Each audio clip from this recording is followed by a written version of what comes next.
First 2 eliminations and give themselves a chance to play here in game number 3. Trying to position themselves to where they can have control over their destiny in the last half of the day. You can see Justice and Veer with only 2 points so far. They need a top 45 finish today to secure their spot in the grand finals. A lot of these teams, they just don't want to mess with Surge Week. I think the big thing, if you are Justice, that could be a problem, is that when you hear, we just got to get top 45, you think to yourselves, oh yeah, easy. Yeah, top 45, there's only 50 teams in the lobby, like we just got to spawn in and we're good. But that kind of complacency, if you allow that to set in, it can really bite you in the backside when it comes game 6. So as much as it might seem like an easy task for them, they have to get it done. And the earlier they do it, the better.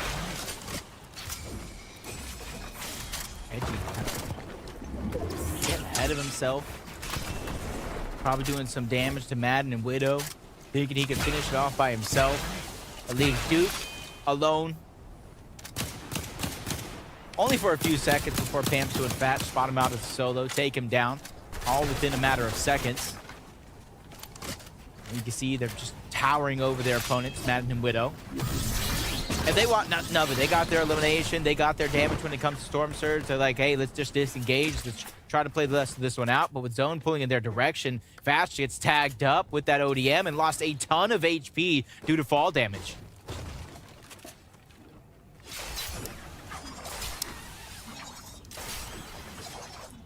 Even though he only at 46 HP overall, you can see that not phasing him, not scared, not backing down, landing a huge shot onto Widow. Madden got taken down to Costa, which gives him a big siphon and all those heals to work with as Punisher and Costa. They're just taking what they can get and making their rotation to continue on with the rest of their game. Trashy and Pumper having one of those days where, similar to previous performances, you know, they're going to be quiet. They're not going to be the flashiest by any means, but we will see them high up in the standings.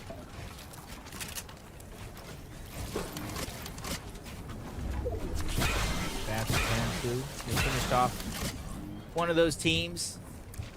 And because they didn't get that original battle against Walk and his teammate, they're still on the hunt for Surge elsewhere.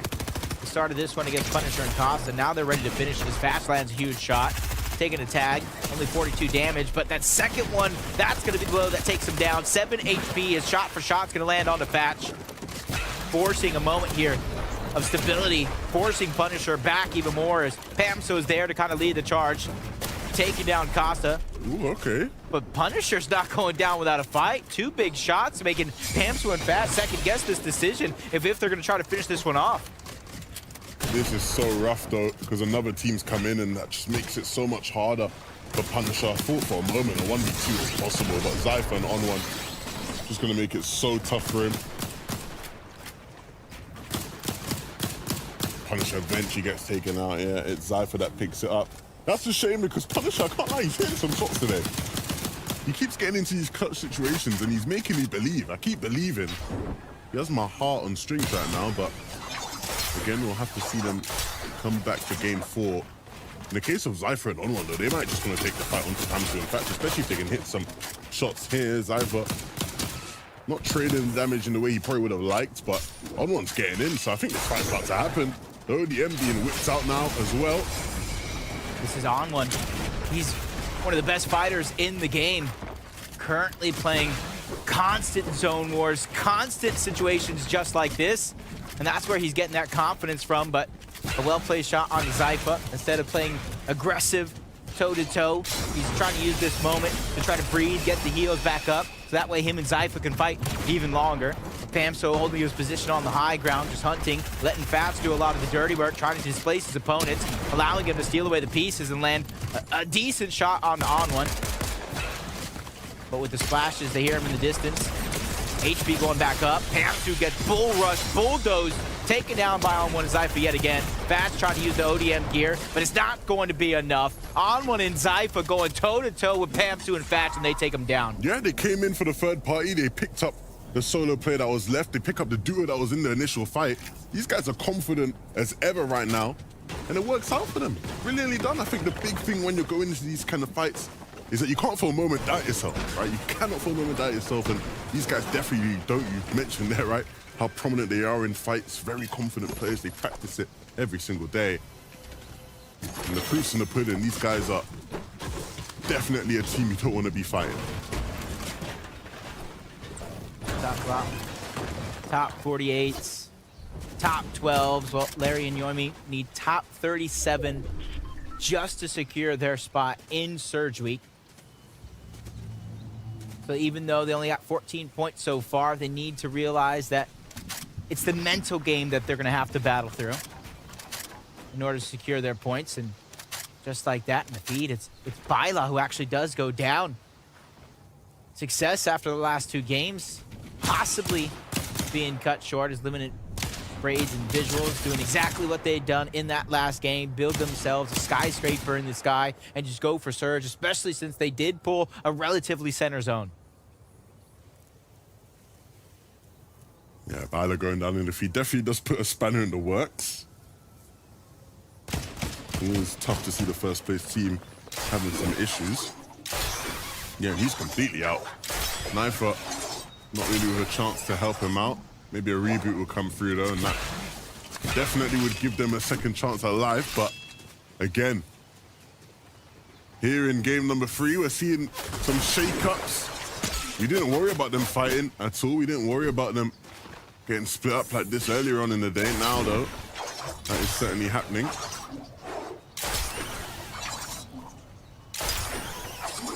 Team was looking like they were going to follow them, chase them towards the outskirts, but Bugha knows this is his stomping ground, his side of the map.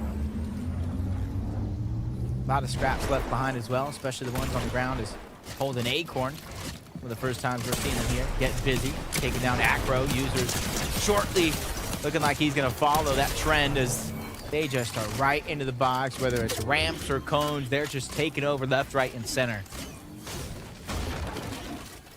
90 points so far here, about the first 3 games, and it's 5 eliminations so far for them up until this point.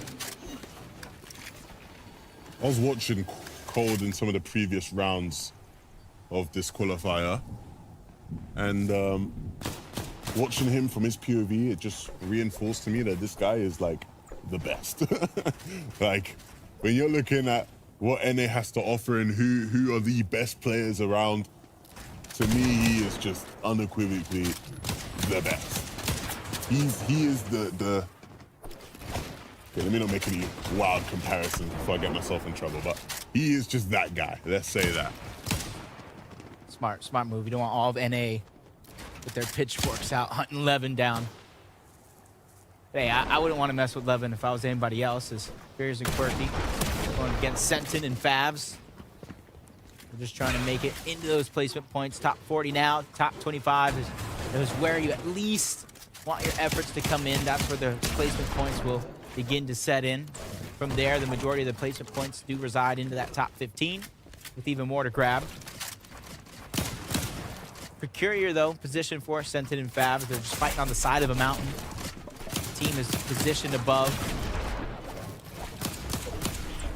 Just fighting for piece after piece, trying to take advantage of Salco and Evo putting that pressure on. There goes that piece control. There goes the first shot being landed by Sentin. The knock's going to come through. There goes the finish overall. They get the elimination for their efforts back-to-back and all that loot that they can claim as their own. That was some nice box fighting from Sentin. Doesn't necessarily get the credit for being the best in that regard, but showcasing his prowess there.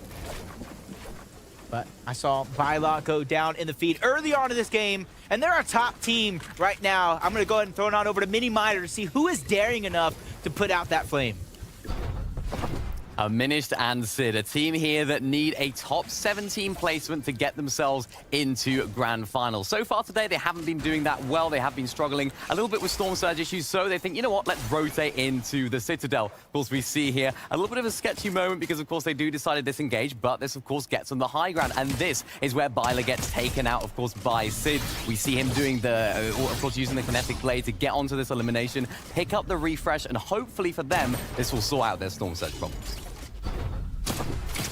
Thank you so much for that great deal of information, because I was wondering who that team was that was pushing him out as a solo. His Sniper did go for that reboot. But Pollo and Keyboard, man, the team I was beginning to talk about last game about how impressed I was seeing them perform week after week. We talked about it in week number 1 as well, Levin. Pollo almost being able to duo with Bugha. And now it's his opportunity to kind of show him what he's been missing out on. Along with Keyboard, I'm going to keep my eye on them as they progress not only throughout the day, but throughout the rest of the FNCS Major. As we jump on board Bucky and Oka, seeing this is going to be the first team that's daring enough here in game number 3 to contest those overclock pulse rifles and really set the tone for the rest of this game. Yeah, and obviously the analysts are breaking down the way these guys like to play for Storm Surge, and so when you add the benefit of the pulse rifles to their arsenal, I think it only makes things easier for that duo. And so we'll see and keep track of them, whether or not they'll be major players for high ground come end game. Muzz and Degen were a team that opted to play that way in the first game. Unfortunately, couldn't deliver on the Victory Royale, which is something they were really good at in this qualifier. The team with the most Victory Royales in the round before this one. So hopefully we can see them pick up a win at some point today. And that's round number 2 with the top 200 players from the region. So as you progress, the first Victory Royale might be easy. Second one, that one might be tough. That third one, probably in that stacked lobby. Hard as can be, and Jeff. Hey, Jeff, start the weekend off right. If there's anything that's going to kind of motivate you to perform here in the FNCS, it's pulling off one of those victories in that solo cash cup. He did it by heal off, so he went through and scraped his way, gathering chug splashes, legendary slurp juices to kind of finish in a top position, earn some money for his efforts. He's just trying to channel the solo play here into the duos competition. Along with Rapid as Brocane and Vert. They've been performing very, very well up until this point, and you're kind of seeing their game plan at work. Just like a lot of the teams in the lobby, you get one of those spots at the edge of the zone, you build your skyscraper, and you begin to kind of tag up. It's all about timing, though, is when you begin to kind of rotate in. Rotate a little too slow, you get behind the curve, you get stuck in a conjunction just like this. Look who's back in the game. It's Sniper and Bugha back up together as a duo. And he needs to start making up for lost time. You see the materials, 22 kills for Sniper. It's not going to happen. They need to make a play and fast. The problem is they're taking damage from all over the gaff. Really need to be careful here. Don't have much build to even block themselves, protect themselves. Down on Surge, down the materials. If this doesn't happen right now, it's never really going to happen for them in this game. They're very lucky, though, because the team that they're actually trying to fight, they're getting taken out by a different team. They've been third-partied, and so they might just be able to pick up that loot, profit from it, take down the solo, and start making their move to zone. Could be their chance. They're gifted right now, Storm Surge, or at least an opportunity at it. With that first elimination, they're still 85 below the damage threshold, deep in zone. Instead of just fighting for that one, they're just being patient, knowing that opportunity is around any one of these corners, especially the one right in front of them. They pass around the med miss. Now it's the ODM's job to try to break through. 1 week Miracle is barely going to be able to escape, but Knifer and Bugha still on the hunt. 115 below the damage threshold. They're able to land a couple of shots, but still, without heals, this is where their hot streak can finally come to an end. They just got to find anything at this point as they got to go and break through the box. That's 1 week Miracle who's going to be on the receiving end of that one, but they don't really get much damage for their efforts. Sniper is going to get dropped, 15 below the damage threshold. Sid and Diminish, they look at this opportunity as something, but a huge shot's going to be landed. And I think that was enough for Bylaw to try to stay alive, but it's Justice who gets the last laugh on the other end. I was about to say, Diminished and Sid, they were looking for seconds when it came to Bylaw and Knifer. Unfortunately for that duo, though, the first place team, they fall. And it was just always unfortunate. Once one of them went down and they had to reboot, it just sort of derailed their regular game plan. They couldn't play the game the way they've been so comfortable doing the first two. There shouldn't really be a reason to hit the panic button yet. They still have more games to play and they're well ahead of where they probably would have wanted to be coming into today.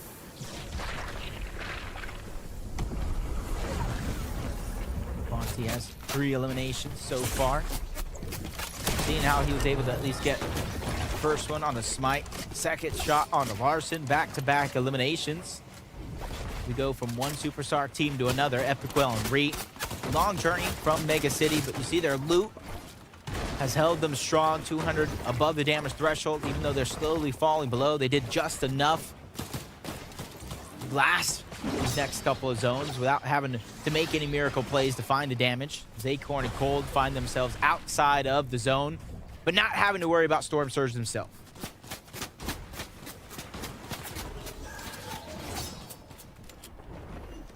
Look at the journey they have to make to get to zone. Pulling all the way towards the northwest. Acorn and Cold not only have a ways to go, but they have players with eyes on them. Of course, they're sitting in this body of water right now, which makes them a target. They just need to be able to survive, which isn't going to be tough for a team like that. On all sides, Epicwell and Reet, they get pressured. They land a couple shots back off that team, put themselves higher than last time we saw them when it comes to Storm Surge. I said their struggle last week was exactly that. This week around, seem to have adapted, fixed their game plan, found some shots very, very early on, so that way they can focus on the rotation, which is something that they are going to need to do since they did get a farm pool of this zone, and they're going to be one of those teams that they instantly react, try to be one of the first teams to rotate so they don't get stuck on this congested side of the zone. Problem is, with how far the zone is, they are going to have to take a moment to stop. Can't just use their base to make the full rotation. And there is risk in that, but they are trying to mitigate that. Landing on the bridge, re-farming before making their move again. Justice and Veer deep in the zone, though, and Justice isn't really going to have what it takes to survive it. Veer's not even going to try carry him into zone. Understandably, he has to start building to block himself off from the rest of the lobby.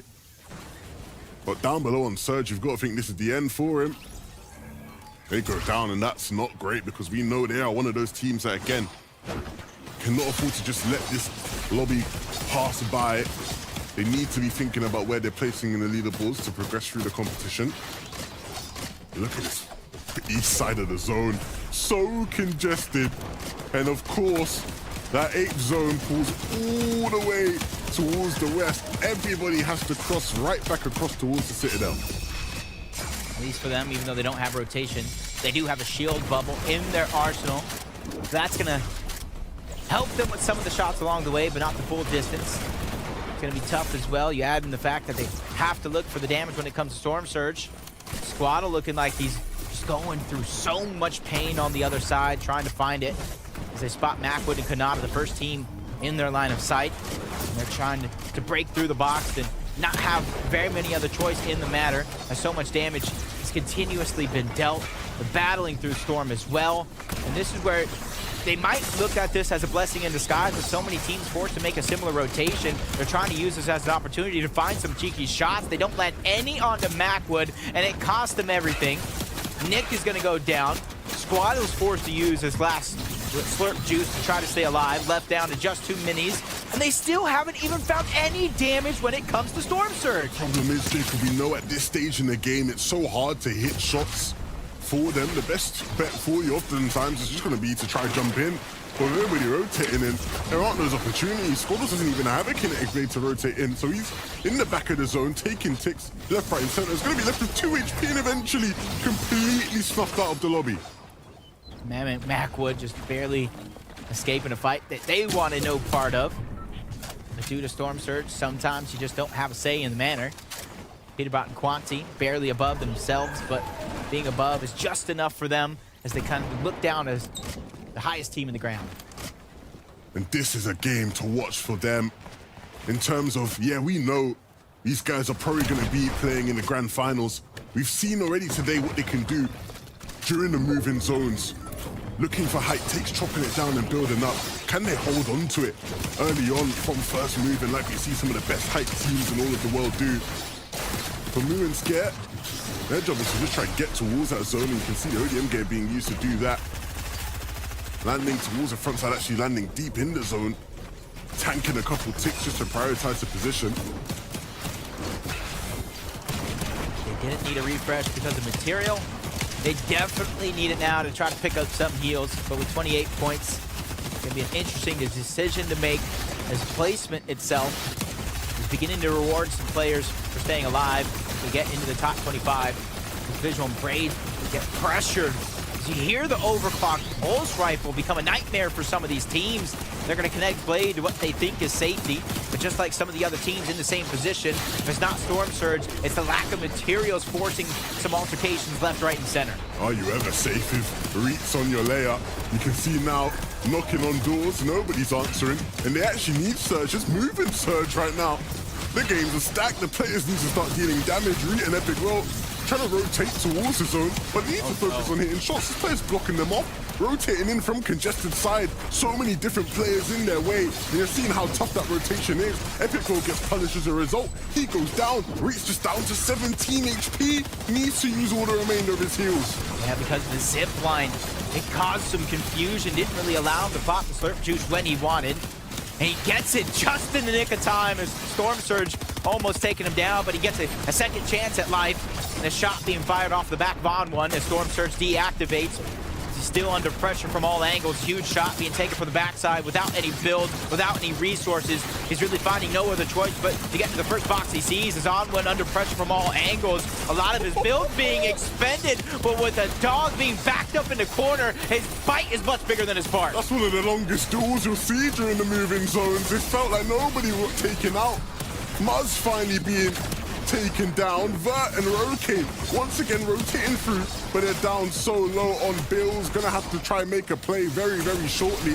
Quanti and Peterbot, they're still chilling on height, but Peterbot actually gets taken down. It just remains with Quanti. Bugha's right beneath, and Bugha's trying to go back up. He has the kinetic blade, and now he has the high ground. And with Knifer and Bylaw going down very, very early on, first place opened up for grabs, and I spot a couple teams needing a big day. Scented staying alive here. He's stuck as a solo, gets chunked out the backside of zone. He gets dropped. Bugha losing threats. He tries to claim as much of the high ground as possible. He's trying to put himself in a position to where teams are forced to look up and try to find out if he's a solo or not. And he's escaped so much danger to make it into this point. Along with Aegis, he gets pushed down to the low ground. But you can see now the effects of the zone pulls, Jacob. The lobby has been so punishing to these players. So many max system pools. Nobody has mats. Everybody just relying on their shotgun, on their ARs. Oh, no. Barely surviving right now, Bucky. Just a lick of HP. One tick and he's out of the game. Needs the siphon to come through, and it will. 58 HP now. It gives him a couple more seconds to work with his own, but he has to try and drop this player down. It's Vert's there, and he misses out the player right beneath him. Aegis takes him out before going down, and Vert, with 7 in this game, he's putting the team on his back. He has the pulse rifles, and he has a 1v1 against Bugha now. There is no heals for any one of these players to really play towards the heal off, so the inevitable is bound to happen. With Bugha low on HP, this is a play for Vert to make, and he goes up and steals away the game, tagging out Bugha, sending him to second place as he claims all the glory and those extra placement points for taking first.